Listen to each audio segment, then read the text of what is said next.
स्वागत है आपका। मैं विपुल शाह।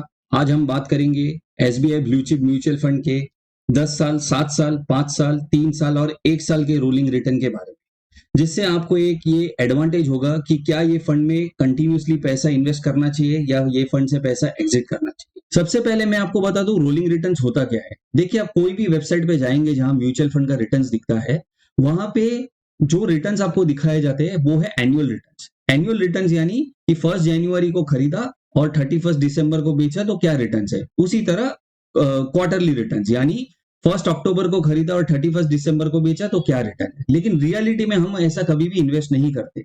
हमारा इन्वेस्टमेंट आइदर एसआईपी होता है या हम कभी कभी मार्केट में 10-15% का करेक्शन आ गया तो हम लमसम इन्वेस्ट करते हैं। तो रोलिंग रिटर्न्स ना ये डेड बायस को निकाल देता है। से फॉर एग्जाम्पल, अगर आपने जनवरी 2020 में इन्वेस्ट किया है तो आपका NAV on the higher side होगा। लेकिन मैं एक ऐसा इन्वेस्टर हूं जिसने मार्च 2020 में इन्वेस्ट किया है, तो मेरा एनएवी कम था क्योंकि तभी कोरोना क्रैश हो चुका था। और 3 साल के बाद अगर हम दोनों अपना रिटर्न्स कंपेयर करें तो मेरा रिटर्न ज्यादा होगा क्योंकि मैंने मार्च के क्रैश में इन्वेस्ट किया। तो 3 साल का रोलिंग रिटर्न क्या कहता है कि अगर एक इन्वेस्टर है, उसने हर एक दिन पैसा इन्वेस्ट किया और 3 साल के बाद पैसा को रिडीम किया, तो उसका क्या एक सीएजीआर बनता है। तो आइए चलते हैं एक डिटेल एनालिसिस की तरफ।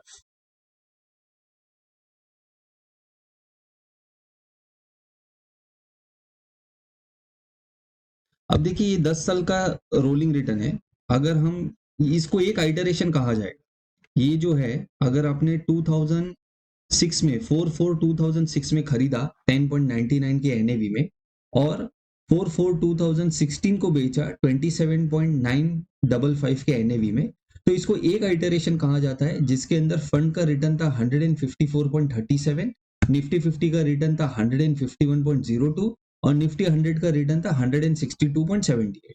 अब ये एक काउंटर है।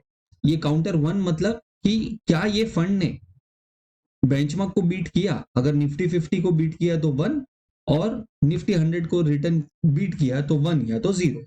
ऐसे टोटल हमारे पास 1990 आइटरेशंस हुए। अब 1990 आइटरेशंस ये उसका काउंट है। 1990 आइटरेशंस में निफ्टी 50 को एसबीआई ब्लू चिप ने 100% ऑफ द टाइम्स बीट किया और 1906 टाइम्स निफ्टी 100 को बीट किया।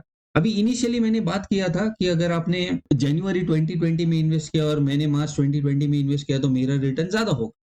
यही चीज यहाँ पे ये देखिए, ये एवरेज है। ये एवरेज उस डेट बायस को निकाल देता है। मान लीजिए कोई एक ऐसा इन्वेस्टर है जिसने ग्लोबल फाइनेंशियल क्राइसिस में इन्वेस्ट किया और मैंने उसके पहले इन्वेस्ट किया तो कैसा रिटर्न आता था XYZ। तो ये एवरेज उसका डेट बायस को निकाल देता है। ये एवरेज कुछ नहीं है बल्कि जितने भी आइटरेशंस है सभी आइटरेशंस का एवरेज है। तो ये एवरेज हमें मिला 256 और उसका जो सीएजीआर निकल के आता है वो है 13.56। तो अजम्पशन ये है कि अगर आपने कोई भी दिन में इन्वेस्ट किया होता पूरे 15 साल के 20 साल के पीरियड में, क्योंकि ये 10 साल का रोलिंग रिटर्न है तो 10 और 10 20 साल का डेटा आपके सामने प्रेजेंट है। तो 20 साल के पीरियड में अगर आपने कोई भी दिन पे इन्वेस्ट किया होता तो आपका सीएजीआर निकल के आता था 13.56। वहीं पे निफ्टी 50 का सीएजीआर निकल के आता था 11.95 और निफ्टी 100 का रिटर्न आता था 12.90। मैक्सिमम यानी कि कौन सा ऐसा दिन था जिसके अंदर हमें मैक्सिमम रिटर्न हो गया और मिनिमम इज एक्चुअली लॉस। तो यहाँ पे ऐसा कोई भी दिन नहीं है जहां पे हमको लॉस हुआ। तो मैक्सिमम कौन सा दिन था आइए जानते हैं वो भी। मैक्सिमम जो दिन था 475% रिटर्न जो हमें आया वो था 6.58 का जब एनएवी था 11/3/2009 को। ये this is during global financial crisis.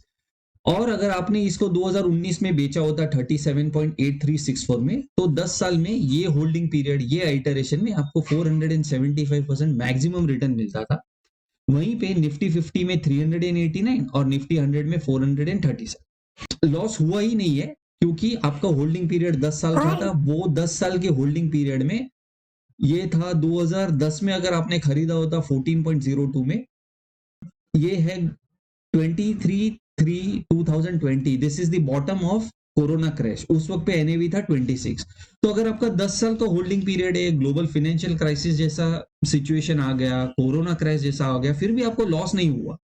इसीलिए कहते हैं कि एक इक्विटी इन्वेस्टमेंट जो है वो एक मिनिमम आपका अगर 7 से 10 साल का होराइजन है तो आपको लॉस होने की पॉसिबिलिटी बहुत बहुत बहुत कम हो जाती है। ठीक है, तो ये मैक्सिमम, ये मिनिमम और एवरेज का मैंने बताया आपको। एवरेज के बेसिस पे सीएजीआर निकलता है। वो सीएजीआर को ये पर्टिकुलर फाइल के अंदर या ये पर्टिकुलर वीडियो के अंदर ये कंपेयर किया गया है निफ्टी 50 के रिटर्न्स के साथ और निफ्टी 100 के रिटर्न्स के साथ। तो आइए चलते हैं, बात करते हैं 10 इयर्स रोलिंग रिटर्न्स पीरियड के बारे में।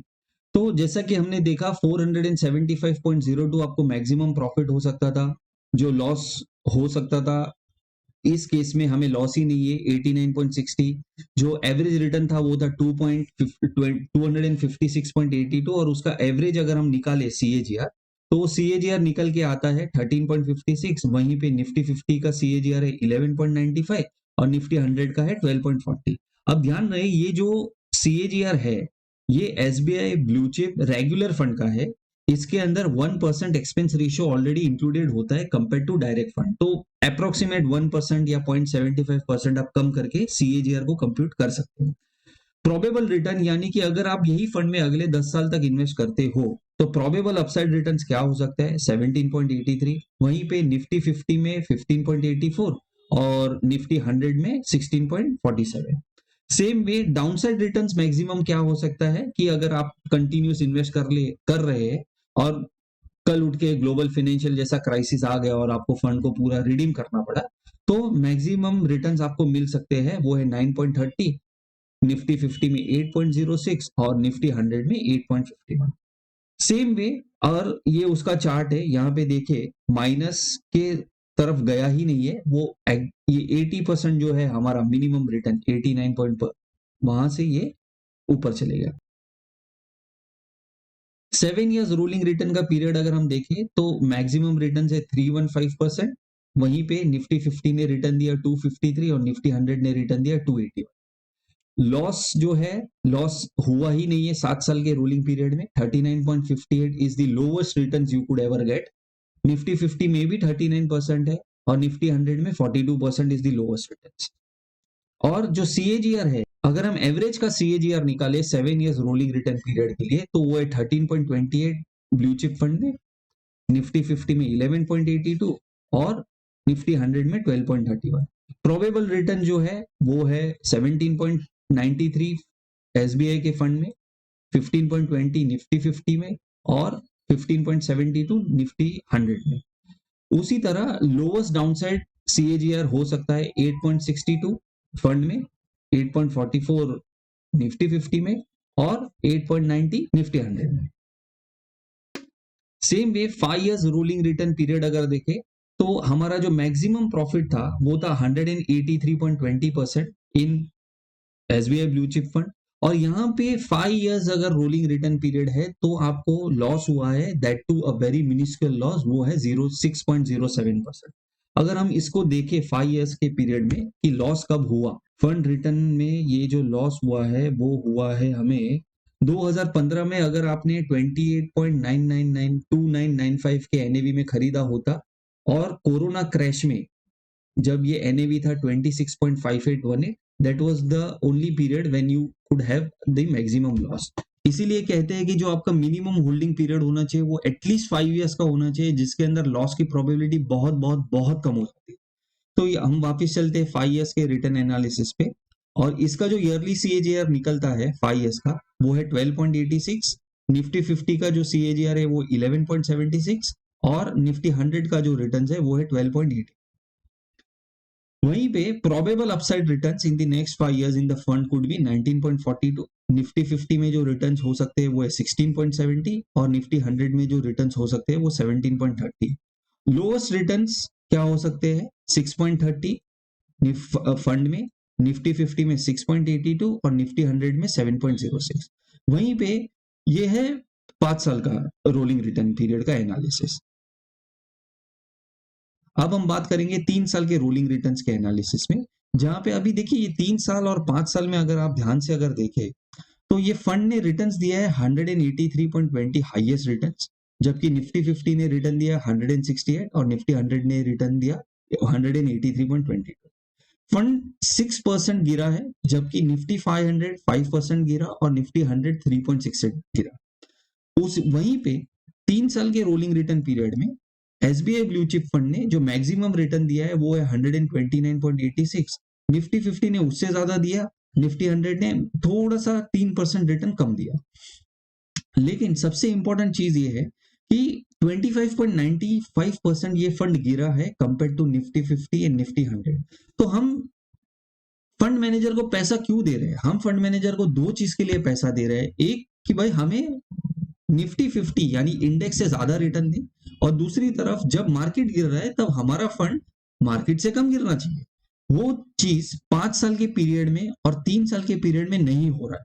वो 7 साल में हुआ है, यहाँ पे देखिए ऑलमोस्ट सेम रिटर्न है, हुआ नहीं है, और 10 साल में हुआ है। तो ये फंड ने ज्यादा रिटर्न दिया 89.60, निफ्टी 50 ने रिटर्न दिया 64.19। This is for a 10 year holding return period. लेकिन यही चीज 7 साल से कम होते होते 5 साल में ऑलमोस्ट इक्विवेलेंट हो गया। और 3 साल के पीरियड में अगर हम देखें तो फंड जब 25% गिरा था तो निफ्टी 50 सिर्फ 12% गिरा था और निफ्टी 100 सिर्फ 14% गिरा था। तो हम फंड मैनेजर को पैसा क्यों दे रहे हैं भाई? हम Nifty 50 we would have been better off with Nifty 50 और निफ्टी 100। अब हम सीएजीआर का रिटर्न देखें तो सीएजीआर का जो रिटर्न है वो है 13.28, निफ्टी 50 का रिटर्न है 12.38 और निफ्टी 100 का रिटर्न है 12.81। हालांकि ये रेगुलर फंड है, तो जो भी डिफरेंशियल अमाउंट है, difference of the expense ratio between regular fund and direct fund, उसको आपको इसमें से लेस करना पड़ेगा, विच आई बिलीव इज अराउंड 1%। तो ये रिटर्न हो जाता है 12.28 और निफ्टी 50 का रिटर्न है 12.38। तो अगर हम ध्यान से देखें तो ये फंड आज की डेट में या लास्ट 3 साल के रोलिंग रिटर्न पीरियड में, 5 साल के रोलिंग रिटर्न पीरियड में बेंचमार्क को बीट नहीं कर पा रहा है। प्रोबेबल अपसाइड रिटर्न्स 22.44 फंड में, निफ्टी 50 में 19 और निफ्टी 100 में 19.60। Same goes for fund 4 probable downside return 4.12, 5.69 और 6.02। ये प्रोबेबल है बेस्ड ऑन द कैलकुलेशन, ये आएगा नहीं आएगा इसकी कोई गारंटी नहीं। 1 ईयर रोलिंग रिटर्न्स का ऐसे खैर कोई एनालिसिस होता नहीं है, but this is to mentally prepare you. ये मिनिमम रिटर्न जो है 56.73%, this is to mentally prepare you कि अगर आप ये फंड में इन्वेस्ट कर रहे हो तो ये फंड कभी ना कभी 56% गिरा है, निफ्टी 55% गिरा है और निफ्टी 100 57% गिरा है। तो यही खासियत है वॉलेटिलिटी की, यही खासियत है स्टॉक मार्केट की। जब भी आप पैसा इन्वेस्ट कर रहे हो तो आपको कभी ना कभी 10 साल के पीरियड में एक तो ऐसा टाइम आएगा जिसके अंदर आपका फंड जो है वो 50% तक गिरेगा, मतलब NAV will be down by 50%। ठीक है, तो ये डिटेल एनालिसिस है। अब हम बात करेंगे कि क्या ये एनालिसिस से हम ये समझ पा रहे हैं कि हमें ये फंड में और पैसा डालना चाहिए या एग्जिट करना चाहिए। और उसके लिए सबसे इंपॉर्टेंट एनालिसिस है कैप्चर रेशियो। अब कैप्चर रेशियो क्या करता है? ये अपसाइड कैप्चर रेशियो, यानी क्या ये फंड ने over a period of 10 years हमें बेंचमार्क से ज्यादा रिटर्न दिया, और जब मार्केट गिरा तो क्या ये फंड ने हमारा पैसा बेंचमार्क से कम गिरा, यानी कि अगर फंड मान लीजिए इंडेक्स इज डाउन बाय 30%, तो क्या हमारा फंड उससे कम गिरा है 25%? अगर हम देखें तो 10 साल, 7 साल, 5 साल, 3 साल के रोलिंग रिटर्न पीरियड में इसका अपसाइड कैप्चर रेशियो अगर हम निकाले तो कभी भी ये फंड ने बेंचमार्क को आउट परफॉर्म नहीं किया। और डाउनसाइड कैप्चर रेशियो में अगर हम ध्यान से देखें तो दिस इज 0.90, 0.97, 0.9683, 0.9313। तो मिनिस्क्यूल बेसिस पे ये फंड ने हमारा पैसा बचाया है। तो upside downside capture ratio, 7 years rolling return period, 5 years rolling return period और 3 ईयर रोलिंग रिटर्न पीरियड हमें ये एक चेतावनी दे रहा है, ये एक एनालिसिस बाहर ये निकल के आ रहा है कि over a period of time ये फंड 10 साल के रोलिंग रिटर्न पीरियड में बेंचमार्क तो अच्छे से बीट कर रहा था, लेकिन 7, 5, 3 और कैप्चर रेशियो की मदद से हम ये देख पा रहे हैं कि ये फंड अभी निफ्टी 50 को ना ही अल्फा दे पा रहा है, अल्फा यानी बेंचमार्क से ज्यादा रिटर्न दे पा रहा है, और जब मार्केट गिर रहा है तब ये फंड निफ्टी 50 और निफ्टी 100 से ज्यादा गिर रहा है। तो if I would have been an investor मैं मेरा पैसा इसके अंदर स्टॉप कर देता और वही पैसा मैं निफ्टी 50 में लगा देता। सो द कंक्लूजन इज, तो कंक्लूजन ये निकल के बाहर आता है कि based on capture ratio 10, 7, 5, 3 years rolling return analysis, fund almost Nifty 50 के जितना ही रिटर्न्स दे रहा है। और जब निफ्टी 50 गिर रहा है, यानी कि मार्केट जब गिर रहा है, तब ये फंड मार्केट से ज्यादा गिर रहा है, तो डाउनसाइड कैप्चर रेशियो भी नहीं बचा, अपसाइड में अल्फा जनरेट नहीं कर पा रहा है। So the analysis, the conclusion is कि अगर मैं आपकी जगह पे होता तो मैं ये फंड से पैसा निकाल के सिंपली इंडेक्स फंड में डाल देता। द रीजन इज कि the fund is not able to outperform the benchmark. ठीक है, अगर आपको ये वीडियो पसंद आया तो लाइक करें, सब्सक्राइब करें, कमेंट करें, शेयर करें। मैं हर एक कमेंट का रिप्लाई देता हूं। अगर आपको ये वीडियो में कुछ और भी जानना है तो कमेंट करें, मैं आपको डिटेल रिप्लाई दूंगा उसका। वीडियो पसंद नहीं आया तो भी कमेंट करें, ताकि मैं नेक्स्ट टाइम जो पसंद नहीं आया उसको भी मैं इंक्लूड अगले वीडियो में कर सकूं। Thank you.